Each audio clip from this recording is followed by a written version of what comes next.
anh chị, thì ngoài những cái thiết kế mà cung cấp bán cho những công trình thì chúng tôi luôn luôn mong muốn là sẽ lan tỏa tình yêu về gạch bông, về cái sự thân thiện môi trường sống. Bởi vì cái gạch bông là chúng tôi hoàn toàn không nung nhiệt, và những cái thiết kế của chúng tôi là những cái thiết kế mà luôn luôn sáng tạo, cho nên là khi mà vào mùa hè chúng tôi cũng mong muốn là những cái em bé học sinh tiểu học từ lớp 4 năm cũng có thể đến Viettiles để trải nghiệm. Và nhân qua đây là chúng tôi cũng mong muốn gửi gắm đến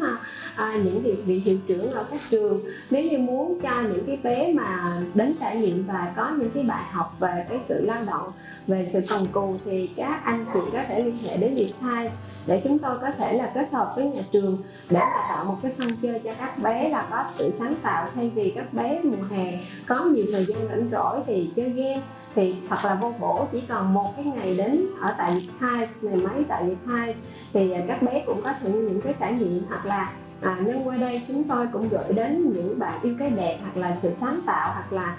những học viên ở những cái trường đại học kiến trúc, hoặc là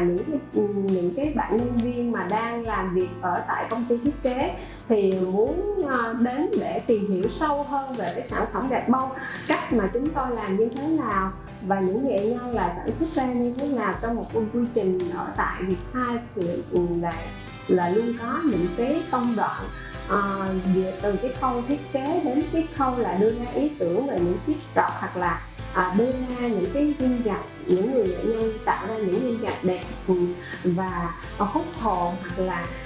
những cái quy trình mà chúng tôi là hoàn thiện thao tác, thì các bạn sẽ hiểu hơn về cái ngành nghề truyền thống. Và tôi cũng muốn lan tỏa rằng sau này tôi lớn lên, tôi lớn tuổi rồi, tôi không còn làm công việc này nữa, tôi cũng mong muốn là tôi lan tỏa về một cái tình yêu đam mê về sự sáng tạo về màu sắc, hoặc là